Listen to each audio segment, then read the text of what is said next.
मधुर नाम में एक बार फिर से आप सबका स्वागत है।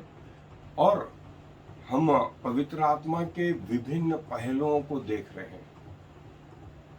Many facets of the Holi spirit. कई जो है हिस्सों को एक एक करके हम देखते जा रहे हैं, और उसी में एक महत्वपूर्ण हिस्सा है, वो है ग्रोइंग इन होली स्पिरिट। पवित्र आत्मा में बढ़ना, पवित्र आत्मा में उन्नति करना।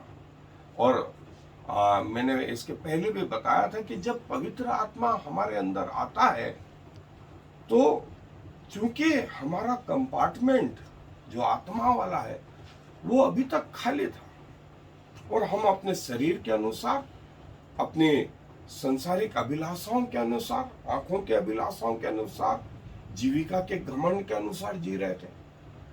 सो जब पवित्र आत्मा आ गया तो शरीर सबसे पहले बेचैन हुआ, संसार की चीजें बेचैन हुई, संसार का अधिकारी शैतान बेचैन हुआ, और वो हमारे आसपास वो सारी चीजें लेकर के आ जाता है कि कहीं ना कहीं ये परमेश्वर का जन गिरे। और ऐसा नहीं है कि नहीं गिरते, गिरते हैं, असफल होते हैं, लेकिन परमेश्वर अपने लोगों को फिर से खड़ा करता है। और ये जो महत्वपूर्ण हिस्सा है वो ये, मान लीजिए आत्मा का 10% आप में आया, सो शरीर आत्मा के विरोध में और आत्मा शरीर के विरोध में, संसार आत्मा के विरोध में, आत्मा संसार के विरोध में, शैतान आत्मा के विरोध में, आत्मा शैतान के विरोध में।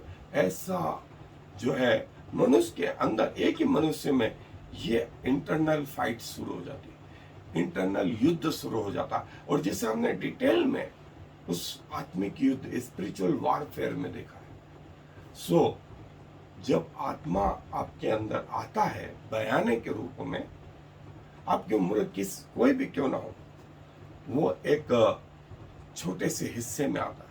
अब वो धीरे धीरे विकसित होने लगता है। फिर बाइबल में उसके लिए जो शब्द आया है वो आया इन्फेंट अंग्रेजी में, और फिर वो इन्फेंट चिल्ड्रन में ग्रो होता है। फिर वो चिल्ड्रन से, बालक से यंग जवान स्टेज में ग्रो होता है, और फिर वो जवान से फादर के रूप में ग्रो होता है।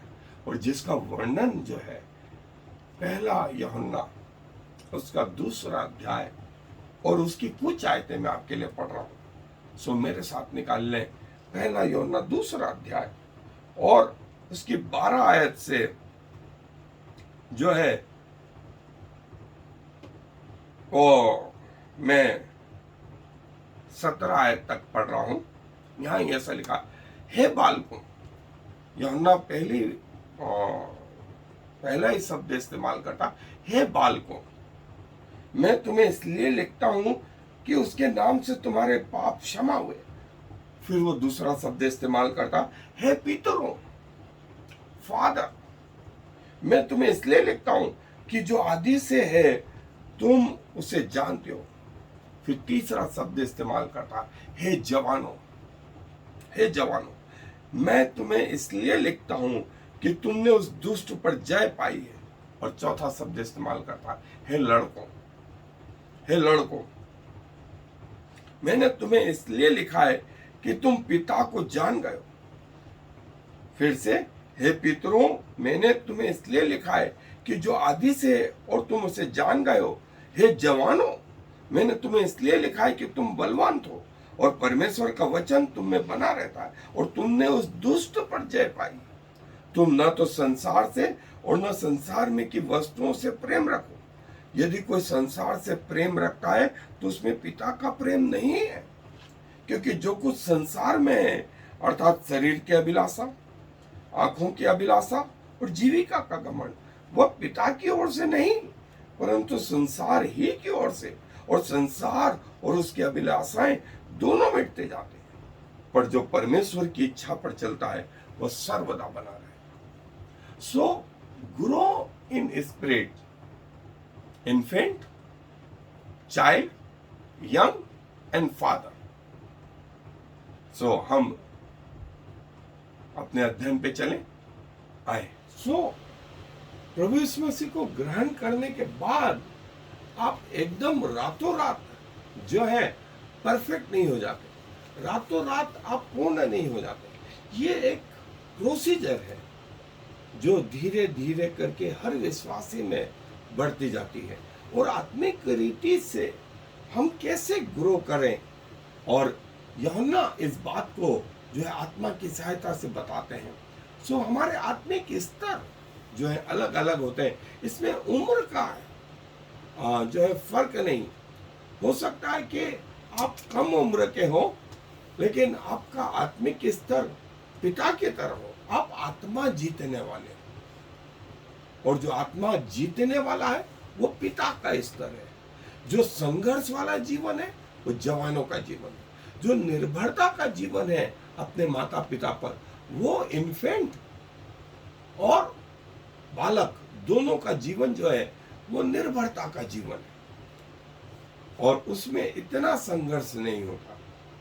सो पौलुस जो है वो भी यही चीज जो है अपनी पत्रियों में बोलता है। और परमेश्वर का आत्मा स्वयं प्रभु यीशु मसीह प्रचार के लिए बोलते हैं, पहले यरूशलेम, यहूदिया, सामरिया और फिर जगत की छोर तक, धीरे धीरे करके आगे। सो पवित्र आत्मा भी हम में ऐसा ही विकसित होता है। और यूहन्ना अपने पहली पत्री के पहले अध्याय में कहते हैं, यदि हम कहें कि हम पापी नहीं तो अपने आप को धोखा देते हैं, लेकिन यदि हम अपने अपराधों को मान लें तो परमेश्वर का लहू या प्रभु यीशु मसीह का लहू हमें सब अपराधों से क्षमा करने में सक्षम है। सो प्रतिदिन का जीवन है, प्रतिदिन का जीवन है। जैसे कई लोगों में जो है वे आत्मा में बढ़ते जाते थे, प्रतिदिन प्रेरितों से शिक्षा पाने में, संगति रखने में, रोटी तोड़ने में और आराधना करने में, उपवास करने में, घर घर जाकर के प्रार्थना करने में, और प्रभु उनके द्वारा काम भी करता था। सो ये एक महत्वपूर्ण लेसन है, महत्वपूर्ण लेसन है।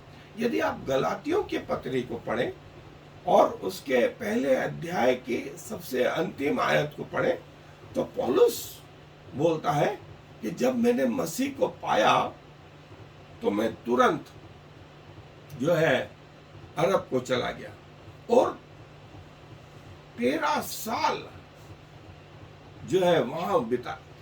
फिर 3 साल बाद, दूसरे अध्याय के पहली आयत में बोलता, 3 साल बाद मैं वापस यरूशलेम को लौटा और पतरस और अन्य प्रेरितों से मुलाकात की।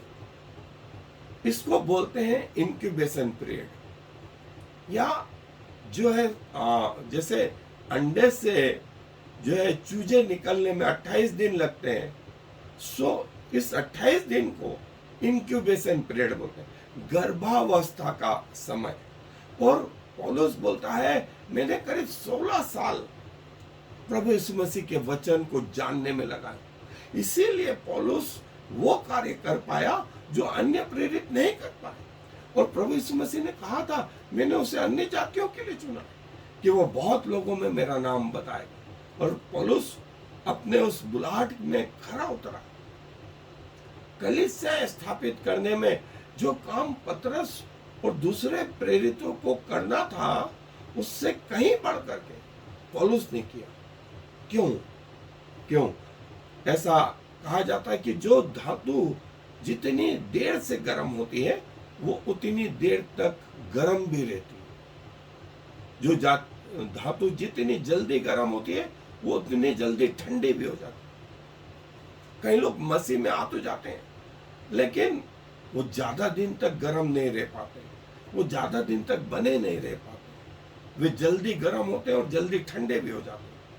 और ये आत्मिक प्रिंसिपल भी है कि जो आत्मा में विकास करता रहता है वो आगे तक बढ़ता रहता है। और जिस प्राणी की गर्भावस्था जितनी ज्यादा दिन की होती है उसकी लाइफ उतने ज्यादा दिन की होती है। जैसे मनुष्य की गर्भावस्था 9 महीने 7 दिन की होती है, वैसे ही उसकी लाइफ करीब 100 साल तक की होती है। हाथी के गर्भावस्था करीब 18 महीने की होती है और हाथी जो है 100 साल के भी ऊपर जीते हैं। ये प्रिंसिपल जो है वो आत्मिक जीवन में भी लागू होता है। जैसे एक पेड़ का बीज आप में बोया गया, फिर वो पौधा हुआ, फिर वो और बड़ा हुआ और बड़ा हुआ, और जब वो एक वृक्ष का रूप ले लिया तब उसमें फल भी लगने लगे। और यही जो है आत्मा में बढ़ना है, यही आत्मा में बढ़ना है। उस आत्मा के हिस्से को अपने अंदर बढ़ाना है परमेश्वर के वचन के द्वारा, प्रार्थनाओं के द्वारा, उपवास के द्वारा, संगति रखने के द्वारा, धन्यवाद देने के द्वारा, और जो है परमेश्वर के भवन में लोगों के समीप जाने के द्वारा। और ये ऐसी चीजें हैं जिसे आपसे कोई छीन नहीं सकता। परमेश्वर का वचन पढ़ने से आपको कोई रोक नहीं सकता। ये आपका व्यक्तिगत जीवन है, आपको प्रार्थना करने से कोई रोक नहीं सकता। ये आपका व्यक्तिगत जीवन है, आपको उपवास करने से कोई रोक नहीं सकता, आपको आराधना करने से कोई रोक नहीं सकता, आपको धन्यवाद देने से कोई रोक नहीं सकता, आपको जो है परमेश्वर के लोगों की संगति करने से कोई रोक नहीं सकता, आपको परमेश्वर के भवन में जाने के से कोई रोक नहीं सकता।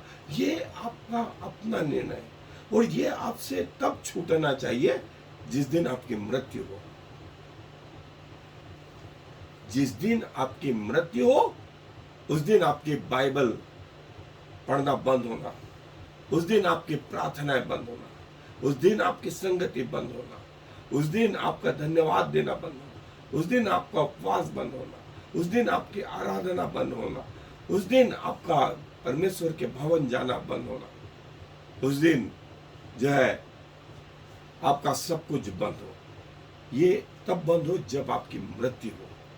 ये आपका व्यक्तिगत निर्णय, और इन चीजों से आप जो है प्रभु में आगे बढ़ सकते हैं और ये आपके जीवन में जो है खाद का काम करते हैं। देखिए ये जो है spirit field life, we now need to grow in this new life. हमें एक बीज से जो शुरुआत हुई वो ऐसे बढ़ते रहना है और एक दिन आप शुरुआत करेंगे और हो सकता है आप पिता के स्तर तक पहुंच जाए और बहुत सारे बच्चों के पिता हो, बहुत सारी आत्माएं जो है आपके कारण से प्रभु के राज्य में आए, और वही सक्सेसफुल जीवन, वो आपके जीवन का एम होना चाहिए, वो आपके जीवन का टारगेट होना चाहिए कि कम से कम एक आत्मा मेरे जीते जी मैं प्रभु के पास लाऊंगा। एक आत्मा है, मैं हजारों की बात नहीं बोलता हूँ, स्वयं प्रभु यीशु मसीह भी बोलते हैं एक आत्मा के कारण स्वर्ग में आनंद होता, एक आत्मा के कारण आपके जीवन सफल होगा। आपकी कोशिश ऐसी होनी चाहिए कि आपने जो शुरुआत करी है इन्फेंट के रूप में, एक दूध पीते बच्चे के रूप में, फिर बालक का रूप आया, फिर जवान का रूप आया, फिर पिता का रूप आया, और यहाँ आप जो है आत्मा में जो है बढ़ते गए। और ये व्हील है ग्रोइंग इन स्पिरिट, प्रार्थना, परमेश्वर का वचन, प्रेजिंग, संगति, कम्युनियन, ये विभिन्न रूप हैं कैसे बढ़े। मैं 7 चीजें जो हमेशा बोलता रहता हूं जो आपके और परमेश्वर के बीच में व्यक्तिगत रीति से है। पहली चीज प्रेयर, दूसरा चीज है प्रेज, तीसरा पी जो है प्रीचिंग, चौथा चीज है वर्ड ऑफ लॉर्ड, पांचवा चीज है जो है वो थैंक्स गिविंग, छठा चीज है फेलोशिप, और सातवीं चीज है going to the temple of God. और ये वो 7 चीजें हैं जो आपके और परमेश्वर के बीच में व्यक्तिगत रीति से, और इनसे आप आगे बढ़ सकते हैं। इनको करने में कोई आपको रोक नहीं सकता। और सब जो प्रेरित थे वे पवित्र आत्मा में धीरे धीरे करके बढ़ते गए और उस लेवल पे आ गए जहां वे कई आत्माओं को जीतते जाए। और स्पिरिचुअल ग्रोथ शुरुआत में थोड़ी सी हो सकती, लेकिन बाद में सारी दुनिया में फैल गई। और चर्च जो है आत्मा में बढ़ता जा रहा है।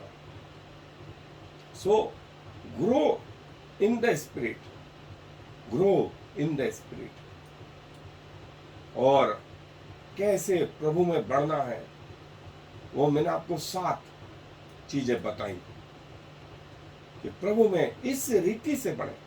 ये 7 चीजें करते रहे तो आप प्रभु में अनंत, आपके जीवन के अंत तक बने रहेंगे और प्रभु आपको अनंत जीवन में ग्रहण भी करेंगे। सो ध्यान रहे, आए दुआ करें। प्रभु जी धन्यवाद देते हैं कि जब आप पृथ्वी के जीवन में थे आपके लिए ये वचन आया कि आप आत्मा में परमेश्वर के अनुग्रह में और मनुष्यों के अनुग्रह में बढ़ते गए और आत्मा से परिपूर्ण होकर के उस परीक्षा के बाद आपने अपनी मिनिस्ट्री आरंभ करी। वही बात यूहन्ना बपतिस्मा दाता के लिए भी आपके वचन में आई कि यूहन्ना बुद्धि और डिलडोल में परमेश्वर और मनुष्य के अनुग्रह में बढ़ता और बलवंत होता गया। प्रभु वही आत्मिक जीवन हमारे साथ भी हो, हम आत्मा में धीरे धीरे करके बढ़ते जाएं और एक दिन इस लायक हो कि बहुत सारी आत्माओं को आपके राज्य में लाने वाले हो सके और अपने मृत्यु तक आपके प्रति विश्वास योग्य रहे और जब इस पृथ्वी से कूच करके जाएं सो आपके साथ अनंत निवासों में रहने वाले हो सके। और प्रभु आपने हमें अपने वचन के द्वारा जो आशीषित किया, आपने बताया कि कोई हमसे आपका वचन नहीं छीन सकता, कोई हमसे आपसे दुआ करने के लिए रोक नहीं सकता, कोई हमको उपवास करने से रोक नहीं सकता, कोई हमको प्रचार करने से रोक नहीं सकता, कोई हमको संगति करने से नहीं रोक सकता, कोई हमको धन्यवाद देने से नहीं रोक सकता, कोई हमको आपके भवन के लिए आने से रोक नहीं सकता। ये हमारे दिन से तब छूटे जब हमारी मृत्यु हो। सो प्रभु जब तक रहे आपके कहलाते रहे। सारा आदर आपको देते हुए इस विनती को प्रभु यीशु मसीह के नाम से मांग लेते हैं, आमीन और फिर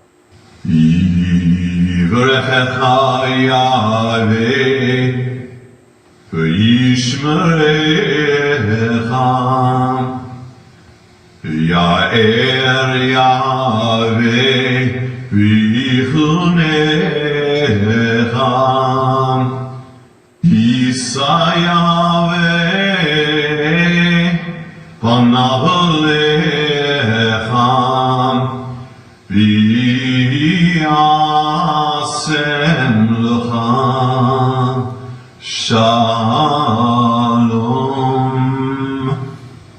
May the Lord bless you and protect you. May the Lord smile on you and be gracious to you. May the Lord show you his favor and give you his peace.